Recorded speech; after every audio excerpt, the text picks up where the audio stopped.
नमस्कार विद्यार्थी मित्रो. टिक्कर मराठी सरळ सेवा ह्या यूट्यूब प्लॅटफॉर्मवरती तुम्हा सर्वांचं सहर्ष स्वागत करतो.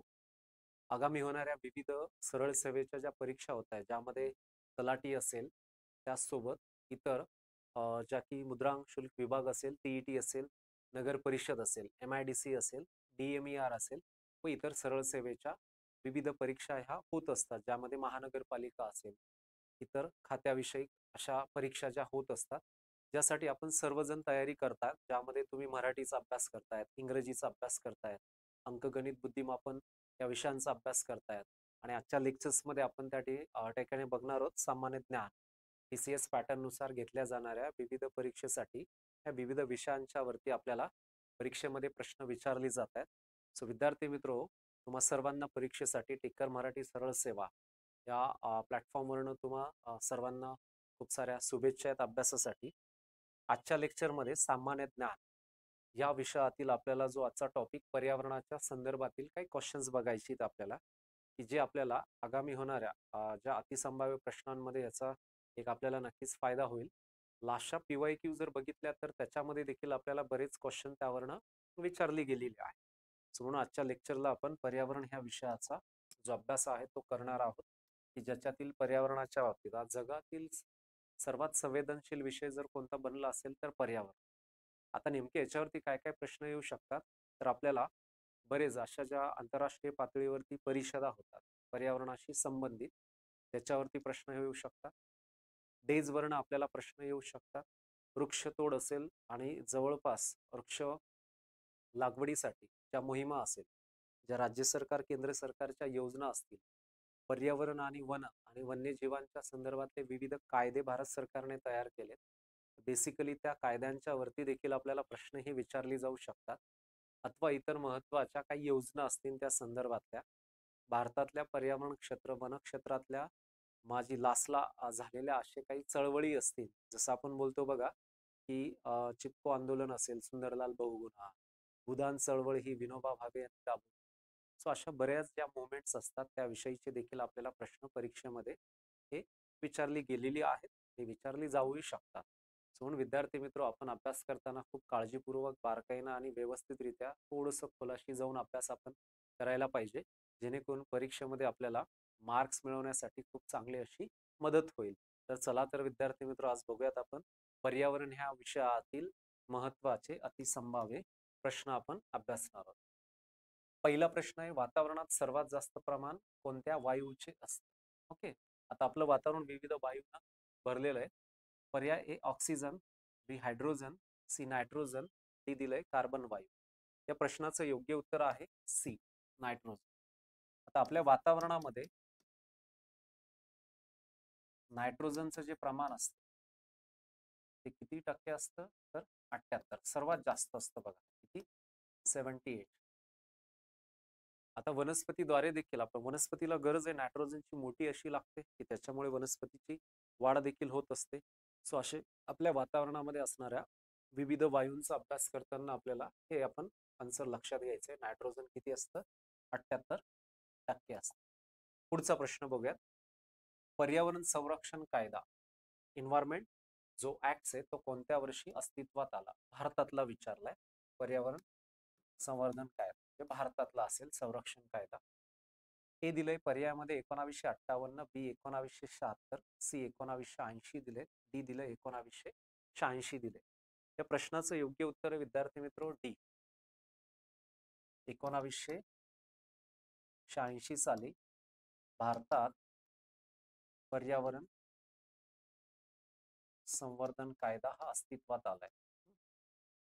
EVS, एन्व्हायरमेंट ऍक्ट आपण म्हणूयात 1986. आता पर्यावरणाच्या समतोलासाठी 33% वनांची आवश्यकता असणं गरजेचं आहे आणि म्हणून फॉरेस्ट सर्व्हे ऑफ इंडिया काय करत असते, भारतीय वन सर्वेक्षण संस्था जी डेहराडून उत्तराखंडमध्ये ती सर्वे करत असते. भारतातील विविध राज्यांच्या एकूण वनांच्या संदर्भातील अहवाल ती सादर करत असते. ॲज अ करंट अफेअर्स म्हणून ते देखील आपण बघायला पाहिजे, कारण आपल्याकडे फॉरेस्ट सर्वात जास्त कुठं आहे, मध्य प्रदेशात. पुढचं बघूया. रामसर करार खालीलपैकी कोणत्या परिसंस्थांच्या संवर्धनाशी निगडीत आहे, असा क्वेश्चन आपल्याला विचारला. ए खारफुटी वने, बी दलदलीय पाणथळ प्रदेश, सी सागरी परिसंस्था, डी प्रवाळ भित्तिका, असे 4 पर्याय आपल्याला दिलीत. या प्रश्नाचं जे योग्य उत्तर आहे ते आहे बी, दलदलीय म्हणजेच पाणथळ, ज्याला आपण इंग्लिशमध्ये वेटलँड इको सिस्टीम असं म्हटलं गेलं. वेटलँड इको सिस्टीम असं म्हटलं गेलं. दलदलीय प्रदेश, पाण्याचा डबक्याचा छोटा प्रदेश असतो, मातीचा दगडांचा भराव टाकून ती इकोसिस्टीम डिस्टर्ब केली जाते. अशा वेळेस तिकडचे जे मायक्रोजीव आणि प्लांट्स असतील त्यांना धोका पोहोचतो, ती इकोसिस्टीम नाहीशी होते. आणि त्याला वाचवण्यासाठी 2 फेब्रुवारी 1971 रोजी रामसर नावाचं शहर आहे, हे इराणमध्ये आहे. इथे एक जागतिक लेवलची दलदलीय परिसंस्थांना वाचवण्यासाठीची काय झाली, आंतरराष्ट्रीय एक महत्वाची परिषद भरली होती. तेव्हापासून 2 फेब्रुवारी हा दिवस जागतिक पाणथळ दिन म्हणून साजरा केला जातो. वर्ल्ड वेटलँड डे 2 फेब, हे लक्षात असू द्या. पुढचा प्रश्न बघूया. पर्यावरण विषयक पहिली जागतिक परिषद कोठे आयोजित करण्यात आली होती, असा प्रश्न विचारलाय. पर्याय बघा, ए पॅरिस फ्रान्स, बी नैरोबी केनिया, सी रियो दी जानेरो ब्राझील, डी दिलंय स्टॉकहोम स्वीडन. याचं योग्य उत्तर आहे विद्यार्थी मित्र डी, स्टॉकहोम स्वीडन. 5 जून 1972 ही जगातली पहिली पर्यावरण विषयक परिषद पार पडली होती. आपण जागतिक पर्यावरण दिन कधी साजरा करतो, 5 जून रोजी. ठीक आहे, 5 जूनला जागतिक पर्यावरण दिन. पहिली परिषद कोठे झाली होती, स्टॉकहोम स्वीडन या देशामध्ये त्याचं आयोजन हे करण्यात आलं होतं. तर त्याचं आन्सर आपण बघितलं तर डी आहे. क्लिअर. पुढचा प्रश्न, भारतातील पहिलं जीवावरण राखीव क्षेत्र, इंडियाज फर्स्ट बायोस्फियर रिझर्व्ह असं त्याचं आहे म्हणणं. ए काझीरंगा, बी जिम कॉर्बेट, सी निलगिरी आहे, आणि डी दिलंय यापैकी नाही.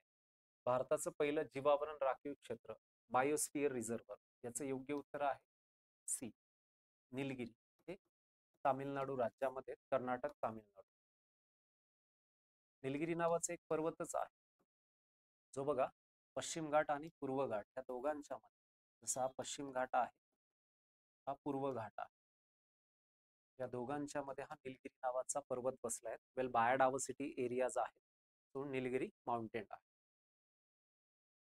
तो विविध परीक्षेचा अभ्यास करण्यासाठी, जसे की आपल्याला आगामी 2025 मध्ये तलाठी भरती, त्याचबरोबर महत्वाच्या इतर ज्या परीक्षा होणार आहेत, मुद्रांक विभाग, टीईटी, नगर परिषद, MIDC, DMER, ह्या विविध परीक्षांच्यासाठी आपण विद्यार्थी मित्र सर्वजण अभ्यास करतात. आणि अभ्यासासाठी आपल्याला विविध विषय त्या ठिकाणी सिलेबसमध्ये दिलेली आहे. म्हणून तिक्कर मराठी सरळ सेवा ह्या प्लॅटफॉर्मच्या माध्यमातून ज्या आगामी होणाऱ्या भरतीसाठी लाईव्ह बॅच ही लवकरच चालू होते, ज्यामध्ये आपल्याला एक्सपर्ट फॅकल्टीच्या माध्यमातून विविध विषयाचे लेक्चर्स हे अभ्यासाला मिळतील. ज्यामध्ये बुद्धिमत्ता या विषयाचं लेक्चर दुपारी 3 ते 4च्या दरम्यान असेल. सामान्य ज्ञान सायंकाळी 4 ते 5च्या दरम्यान हे ह्या विषयाचं लेक्चर असेल. मराठी असेल सायंकाळी 7 ते 8च्या दरम्यान असेल. आणि इंग्रजी व्याकरणाचं रात्री 8 ते 9च्या दरम्यान लेक्चर्स असेल. त्याचसोबत अंकगणित ह्या विषयाचं लेक्चर रात्री 9 ते 10च्या दरम्यान असेल. म्हणून आपल्याला हे प्रत्येक विषय अभ्यासायचे आहेत, कारण प्रत्येक विषयातनं आपल्याला थोडे थोडे मार्क्स मिळवायचे आहेत आणि आपल्या मेरिटपर्यंत आपल्याला पोहोचायचं आहे. सर्व लाईव्ह लेक्चर्स आणि इतर संपूर्ण माहितीसाठी आपण तिक्कर मराठी सरळ सेवा भरती यूट्यूब चॅनलला आपण सबस्क्राईब करा, लाईक करा आणि आपल्या मित्रांना देखील सांगायचंय. पुढचा प्रश्न आपण बघूया. खालीलपैकी कोण परिसंस्थेचा प्राथमिक ग्राहक भक्षक नाही, असा क्वेश्चन विचारला. नाही विचारलं, भक्षक नाही आहेत. आपली जी फूड वेब असते ना, सॉरी फूड चेन म्हणूया, फूड चेन, त्याला आपण अन्न साखळी म्हणतो बघा, अन्न साखळी, अन्न साखळी असते पर्यावरणात. आता तो भक्षक ग्राहक नाहीये असा क्वेश्चन विचारलाय बघा, कशाचा, प्राथमिक ग्राहक मध्ये तो नाहीये. आता याच्यात ए दिलंय साप, बी मेंढी दिलंय, सी दिलंय हरिण दिलंय, आणि डी दिलंय ससा दिलंय. साप हा नाहीये, याचं योग्य उत्तर आहे साप हा भक्षक नाहीयेत. कशामध्ये, प्राथमिक ग्राहक. मेंढी, हरिण आणि ससा हे प्राथमिक ग्राहक आहे, जे ग्रीन जी चारा पीक असेल, गवत पीक असेल, की ज्यांना खाऊन ही जगत असतात. तिन्हीच्या तिन्ही. साप नाहीये, तो पुढच्या पायरीमध्ये सेकंड. पुढे जाऊयात. नेक्स्ट सेकंड अथवा थर्ड मध्ये देखील. ध्वनी प्रदूषण मोजण्याचं एकक कोणतं आहे? ध्वनी प्रदूषण मोजण्याचं एकक कोणतं आहे असा क्वेश्चन विचारलाय. A decibel, B Fahrenheit, C cusec, D meter दिलंय. या प्रश्नाचं योग्य उत्तर आहे डीबी. डेसिबलच्या द्वारे आपल्याला ध्वनी प्रदूषण हे मोजलं जातं. डीबी डेसिबलच्या संदर्भामध्ये ध्वनी प्रदूषण आवाजाचं हे चेक केलं जातं. आता बऱ्याच ठिकाणी हाय जर डीबी असेल, डेसिबल असेल, तर त्याला काय असते, बंदी असते. जसं न्यायालयाच्या जवळपासच्या भागात असेल, शाळा महाविद्यालय असेल, शासकीय आणि काही खाजगी हॉस्पिटल्स असेल मोठाली, तर आजूबाजूच्या परिसरामध्ये त्या आवाजाचे एक बंधनं घातलेली असतात सरकारकडनं. असे काही कायदे देखील त्यावर बनवले गेले. डेसिबल आपण लक्षात घ्यायचे. आता 100 ते 110 डेसिबल आपल्याला फायटर जेट आपले किंवा विमान लँडिंग करताना किंवा टेक ऑफ करताना त्या रेल्वेच्या इंजिनाचा हॉर्नचा आवाज असेल ते बऱ्यापैकी जास्त असतं. पुढे जाऊयात. Next question. जागतिक पर्यावरण दिन कधी साजरा केला जातो? जसं मगाशी चर्चा केली.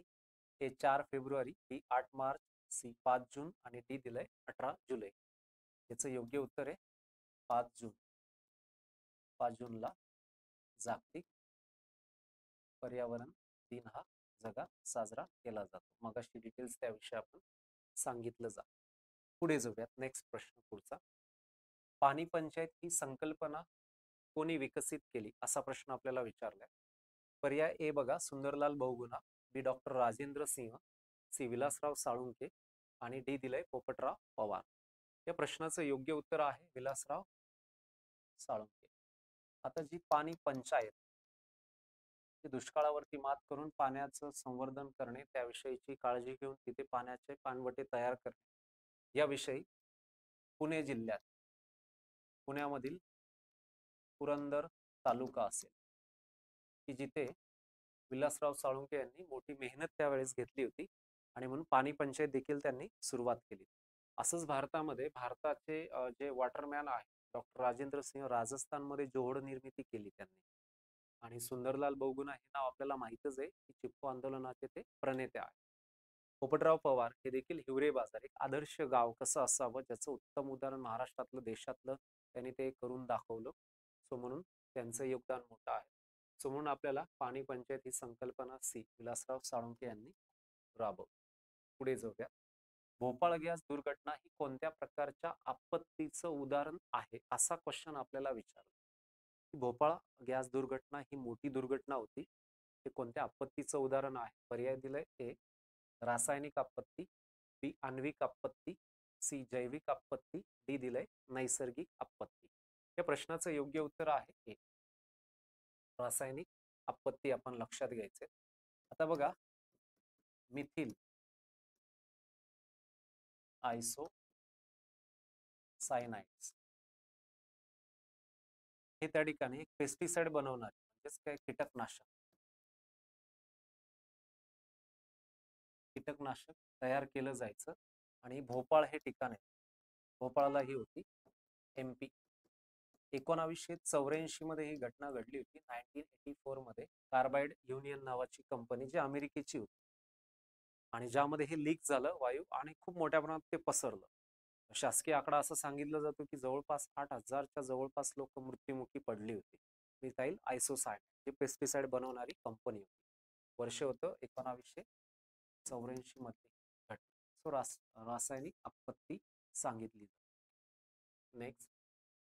सो म्हणून तलाठी भरती 2025च्या आगामी सरळ सेवेच्या ज्या परीक्षा होणार आहेत, ज्यामध्ये मुद्रांक, टीईटी, नगर परिषद, MIDC असेल, DMER असेल, या विविध परीक्षेसाठी टिक्कर मराठी या प्लॅटफॉर्मवरनं आपल्याला नवीन लाईव्ह बॅच ह्या सुरू होत आहेत आणि या बॅचचा आपण सर्वांनी फायदा घ्यायचा आहे, जेणेकरून आपण आगामी परीक्षेसाठी विविध पदांचा अभ्यास करतायत त्या सर्वांनाच आपल्याला जो विविध जे विषय असतात ज्यामध्ये लाईव्ह बॅचला आपल्याला बुद्धिमत्ता या विषयाचं लेक्चर दुपारी 3 ते 4च्या दरम्यान असेल, सामान्य ज्ञानचं सायंकाळी 4 ते 5च्या दरम्यान लेक्चर्स असेल, मराठी व्याकरण 7 ते 8, इंग्रजी व्याकरण रात्री 8 ते 9च्या दरम्यान लेक्चर असेल आणि अंकगणिताचं 9 ते 10च्या दरम्यान.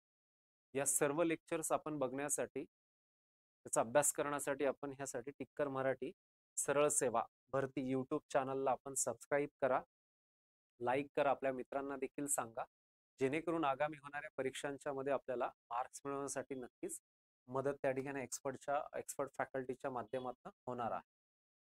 हवेचं प्रदूषण कमी करण्यासाठी वाहनामध्ये कोणतं इंधन वापरलं जातं असा क्वेश्चन आपल्याला विचारला गेला. ओके, जगाची मोठी समस्या बनली प्रदूषण ही. सो पर्याय पेट्रोल दिलंय, बी CNG दिलंय, सी डिझेल दिलंय, डी दिलंय केरोसिन. या प्रश्नाचं योग्य उत्तर आहे बी CNG.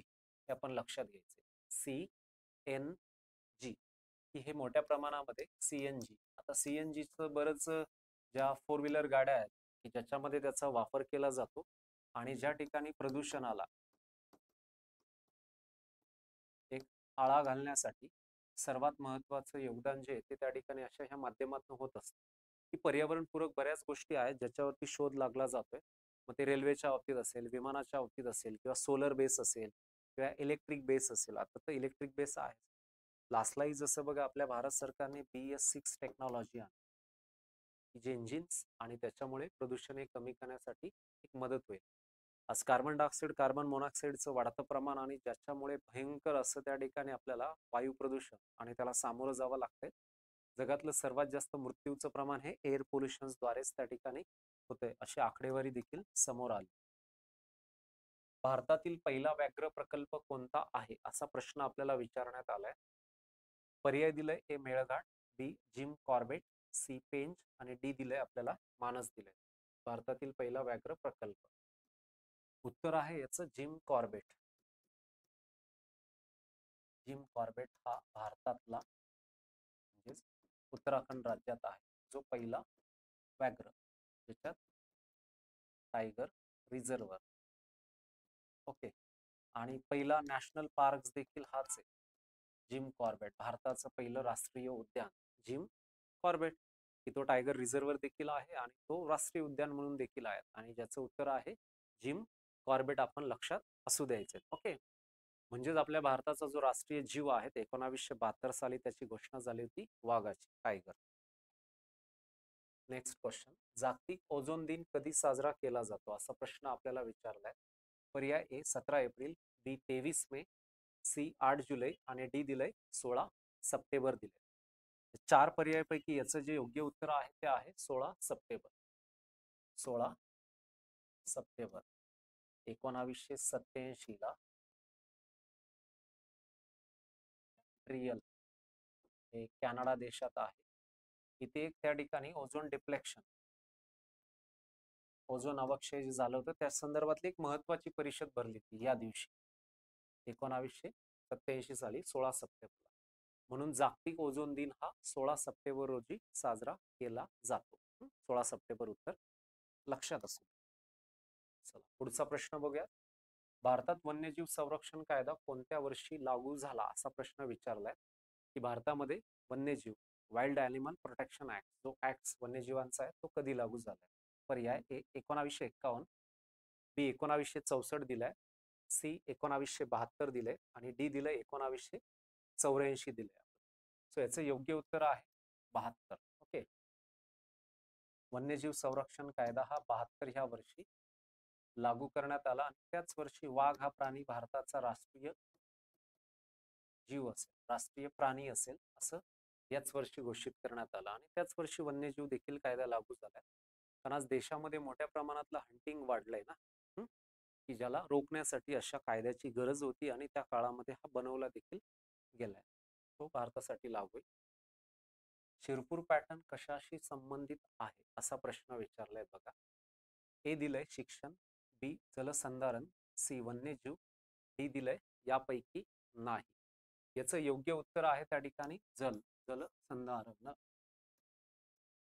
वॉटर कन्झर्वेशन, पाणी अडवा आणि जिरवा.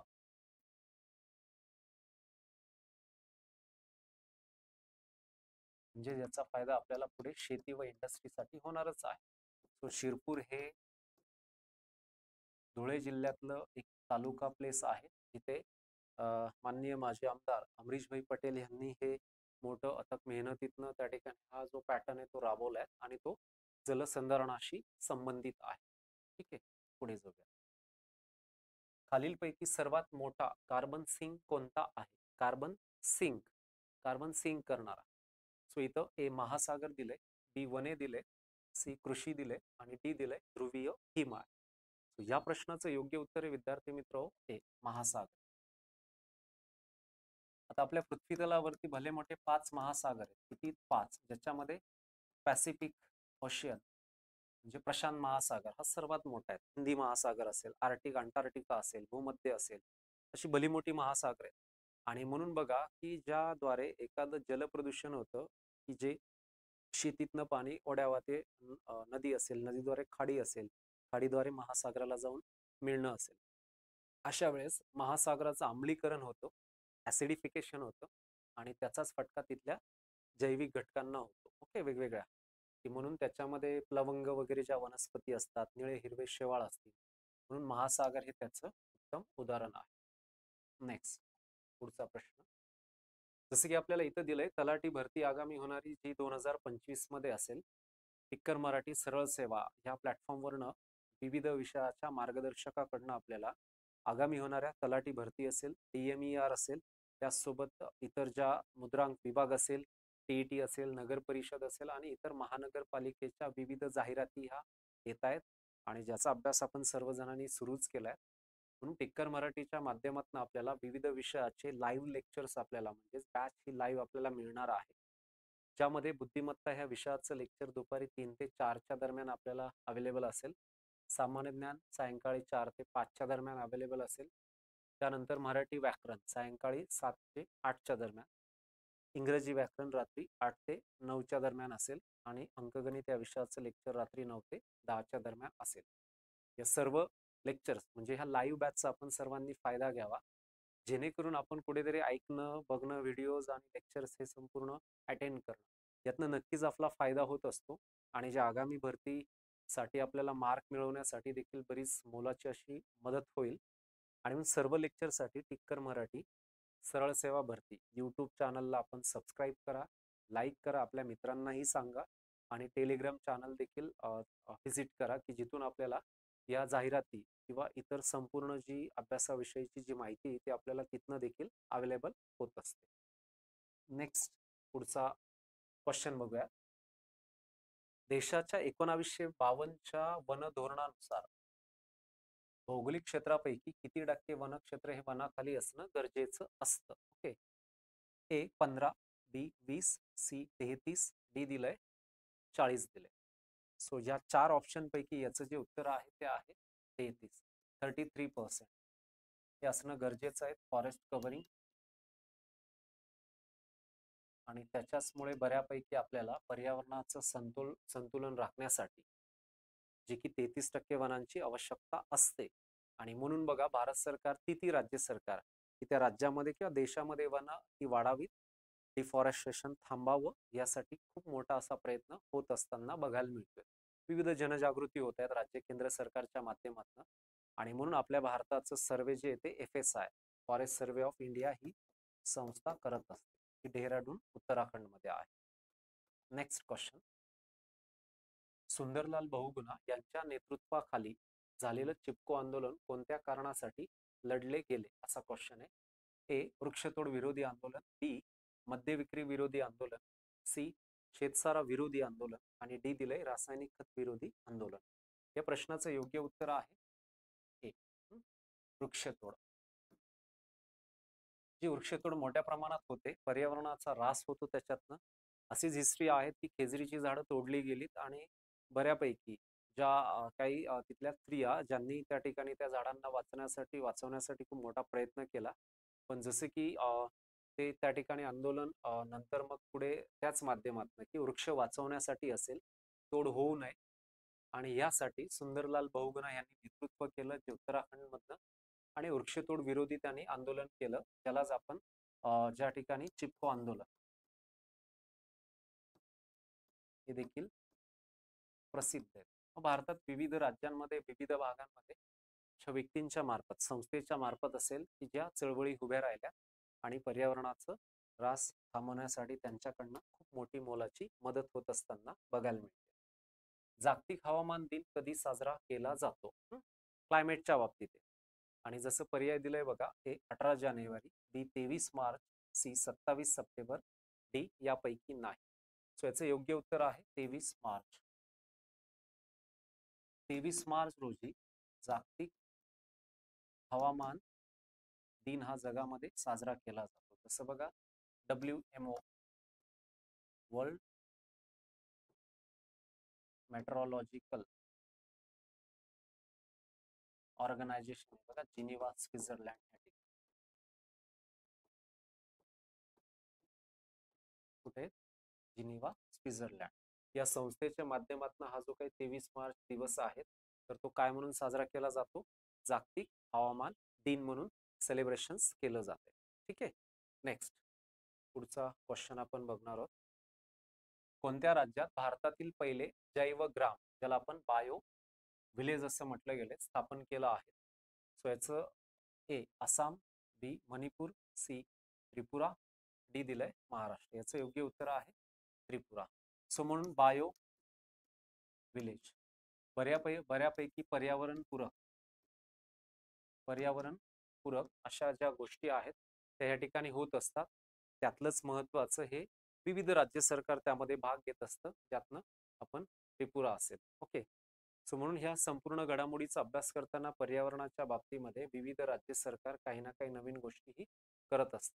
सो म्हणून विद्यार्थी मित्र, ह्या विविध स्पर्धा ज्या आपल्या होत आहेत, तुम्ही जो अभ्यास करतायत ह्या विविध सरळ सेवेच्या माध्यमातून, की ज्याच्यातील आपल्याला अभ्यासासाठी नक्कीच मोलाची मदत ही टिक्कर मराठी यूट्यूब ह्या प्लॅटफॉर्मवरनं ज्या आगामी होणाऱ्या भरतीसाठी होणार आहे. सो म्हणून टिक्कर मराठी हे ॲप डाउनलोड आपण करायचे, ज्याच्यामध्ये आपल्याला आगामी होणाऱ्या विविध अशा सरळ सेवेच्या भरतीसाठी जी मदत होणार आहे, ज्यामध्ये मराठी हा विषय असेल, इंग्रजी असेल, सामान्य ज्ञान, अंकगणित, बुद्धिमापन असेल, चालू घडामोडी असेल, इतर जनरल जी माहिती असते आपल्याला ॲपच्या माध्यमातून विविध असे फ्री लेक्चर्स वगैरे देखील त्यामध्ये अवेलेबल आहेत. काही नोट्स आपल्याला त्या माध्यमातून मिळतील. म्हणून हे ॲप आपण डाउनलोड करा, आपल्या मित्रांना देखील सांगा. त्याचसोबत टिक्कर मराठी हे टेलिग्राम चॅनल देखील त्या ठिकाणी आपण डाउनलोड करा.